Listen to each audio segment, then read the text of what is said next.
With us to pick through this is Dr. Steve Nolan, a senior lecturer in economics at Liverpool John Moores University. Dr. Steve, good morning. Good morning, Leanna. So we're seeing these 10-year gilt yields at their highest since 2008, and the 20 and the 30-year yields also at their highest since the late 1990s. So just explain to us what exactly is driving the sudden surge.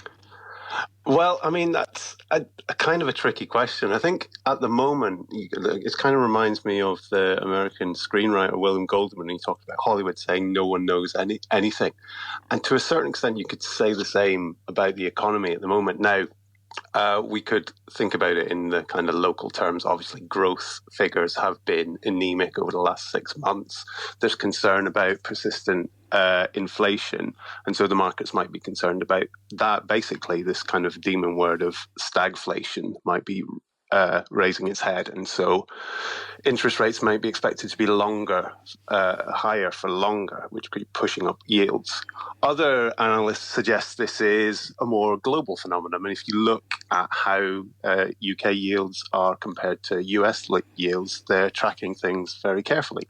And so some people are talking, I know the Nobel Prize winner Paul Krugman was talking about how this could be a Trump effect. You know, at the moment, markets are beginning to come to terms with the fact that in 11 days, Trump's going to be president again. And some of the policies he's talked about that maybe they thought he wasn't going to enact, maybe he is going to enact. So tariffs are going to come in. They're likely to be inflationary, a kind of mass expulsion of migrants, also likely to be inflationary. All these kind of instability, obviously markets hate, and that could be driving it up. It's interesting because yesterday, Sean Farrington, my esteemed colleague, made a very good point, and I'm going to make it again, because at this point, the yields are at a level that was even worse than after the Liz Truss budget. The interesting thing is, though, at the moment, the economic situation, the policies that the government have in place are entirely different to what was out then. In fact, probably what the markets were looking for.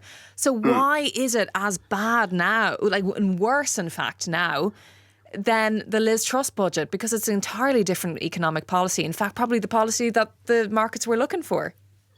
Yeah, it is, the kind of comparison with Liz Truss is maybe kind of a little bit harsh on the Chancellor.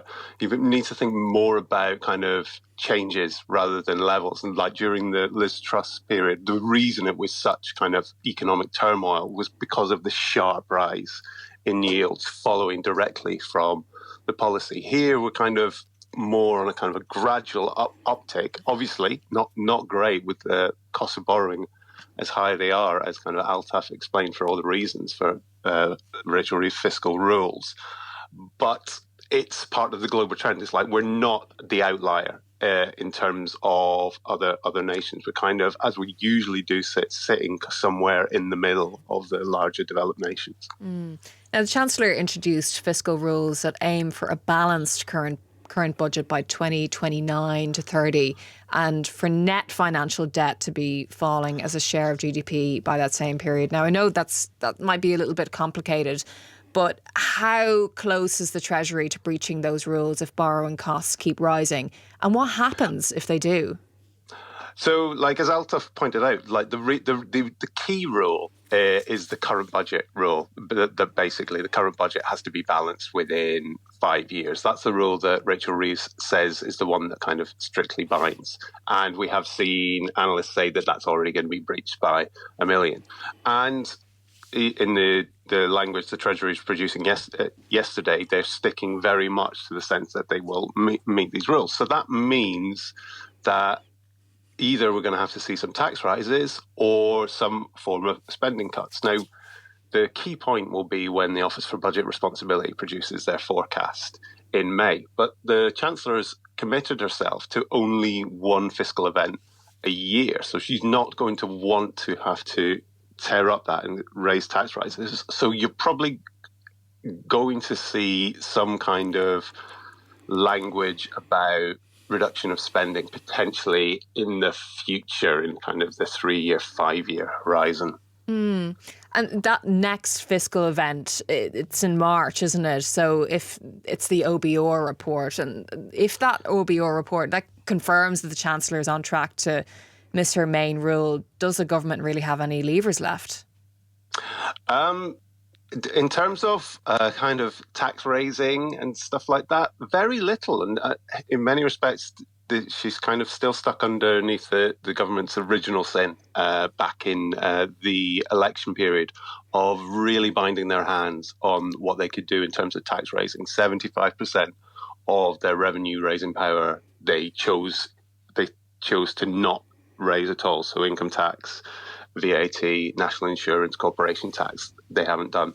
So where they could find tax raising from is a really kind of open question. Obviously, a Labour government, especially one that's made a lot of noise about the need for public spending within this country, is going to be very loath to cut it. So they're in quite a bind if this kind of macro picture continues. Altaf, I'm going to bring you in here because we've seen the pound drop at the same time gilt yields are rising. That usually doesn't happen, doesn't it not? Why does that not happen normally? And can you just explain that to us? Yeah, normally, I mean, when people look at the value of a currency, they think about what it would cost to invest in that currency versus what it would cost to borrow in that currency. And if interest rates are rising in a currency, it should be more valuable because you're happier to invest in that currency. So normally, interest rates going up mean the currency appreciates. But what we're seeing at the moment, like you point out, is that sterling's going down at the same time as interest rates in the UK are going up, and that's an issue, and that sadly is something that we often see in emerging markets where there's a run on the currency and the government has to kind of raise rates to try and stop money flowing out. So it's quite a worrying thing, and no one likes comparisons to Liz Truss, but that is exactly what happened during the kind of Truss budget debacle. So, as Steve points out, the UK isn't alone in seeing interest rates rising, but this phenomenon of the currency weakening as yields go up is almost unique to the UK right now. But with the next OBR forecast, Office for Budget Responsibility, by the way, that's what it stands for. That's due in March. What is your expectation? Are you anticipating maybe corrective measures then, or could the Chancellor wait until the autumn budget? I think it would be tough to wait literally another 6 months to do anything when the OBR is probably going to be quite clear about the problem that the UK economy is facing. And we haven't talked so much about growth either. That's the other issue. As growth weakens, that means the government is potentially got less money to raise from the same amount of the same rate of tax because less is being produced. So that's another issue that the government will have to contend with. And as Steve says, that raises the horrible word stagflation, where inflation is going up at the same time growth is going down. So it's they've really handcuffed themselves with these fiscal rules and saying that they're not going to have any kind of fiscal events before, only going to have one fiscal event a year. So it makes it a pretty tough next few months for the Chancellor. That word stagflation, that would send chills down any Chancellor's spine.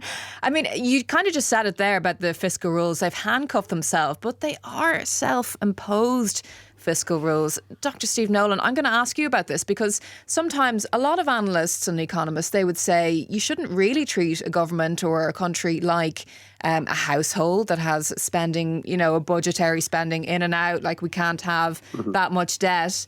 But a lot of people say, actually, you shouldn't really treat it like that. We're a country that we can actually borrow a lot more. And these fiscal rules, are they too tight? The thing about fiscal rules is they always seem kind of sensible until they don't. Until they're not. Yeah. In many ways, fiscal rules are kind of a signal. Like, as you say, they are completely self-imposed and they can change whenever they want. I mean, the previous government changed their fiscal rules about 9 times. But they're a signal. Specifically with this government, they were a signal to the market. The previous Labour government, rightly or wrongly, was tarred with the brush of responsibility for a global financial crisis, for the money running out. That was very important to the Labour government to communicate that they were fiscally responsible, that they're going to do that. And, on the face of it, looking at the theory, the fiscal rules that Rachel Reeves presented were sensible, balancing the current budget, day-to-day spending, basically the spending to keep the country running on a daily basis.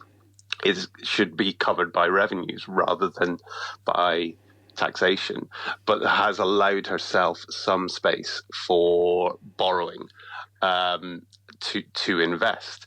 The problems and the problems that she's facing essentially come from that investment takes a long time to lead into the growth that she needs to basically avoid all these kind of tight problems. If, as Altaf pointed out, if there was growth, if we had more growth than we have in this current situation, these kind of problems would be much less pressing. We could do a whole podcast on this, couldn't we? It's an interesting one. Yeah, I know. And listen, there's books about it and everything. Martin Wolf has a great book about the 2008 financial crisis. If anyone's interested in that, you should read it. He makes that point. But anyway, Dr. Steve Nolan, Senior Lecturer in Economics at Liverpool John Moores University, thank you so much for joining us.